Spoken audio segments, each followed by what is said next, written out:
تكاد تميز من الغيظ كلما ألقي فيها فوج سألهم خزنتها ألم يأتكم نذير. شدت غضب سے پھٹی جاتی ہوگی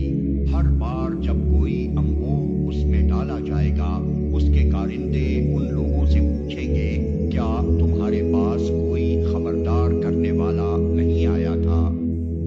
اس سوال کی اصل نوعیت سوال کی نہیں ہوگی کہ جہنم کے کارندے ان لوگوں سے معلوم کرنا چاہتے ہوں کہ ان کے پاس اللہ تعالیٰ کی طرف سے کوئی خبردار کرنے والا آیا تھا یا نہیں، بلکہ اس سے مقصود ان کو اس بات کا قائل کرنا ہوگا کہ انہیں جہنم میں ڈال کر ان کے ساتھ کوئی بے انصافی نہیں کی جا رہی ہے.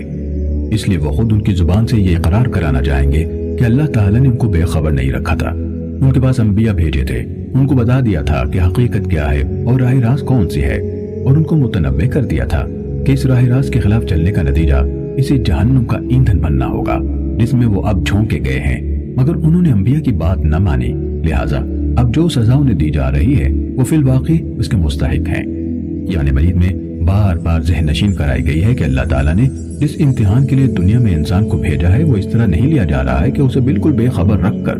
یہ دیکھا جا رہا ہو کہ وہ خود راہ راست پاتا ہے یا نہیں، بلکہ اسے راہ راست بتانے کا جو معقول ترین انتظام ممکن تھا وہ اللہ نے پوری طرح کر دیا ہے. اور وہ یہی انتظام ہے کہ انبیاء بھیجے گئے ہیں اور کتابیں نازل کی گئی ہیں. اب انسان کا سارا امتحان اس امر میں ہے کہ وہ انبیاء علیہ السلام اور ان کی لائی ہوئی کتابوں کو مان کر سیدھا راستہ اختیار کرتا ہے یا ان سے منہ موڑ کر خود اپنی خواہشات اور تخیلات کے پیچھے چلتا ہے. اس طرح نبوت در حقیقت اللہ تعالیٰ کی وہ حجت ہے جو اس نے انسان پر قائم کر دی ہے، اور اسی کے ماننے یا نہ ماننے پر انسان کے مستقبل کا انحصار ہے. انبیاء کے آنے کے بعد کوئی شخص یہ عذر پیش نہیں کر سکتا کہ ہم حقیقت سے آگاہ نہ تھے، ہمیں اندھیرے میں رکھ کر ہم کو اتنے بڑے امتحان میں ڈال دیا گیا اور اب ہمیں بے قصور سزا دی جا رہی ہے.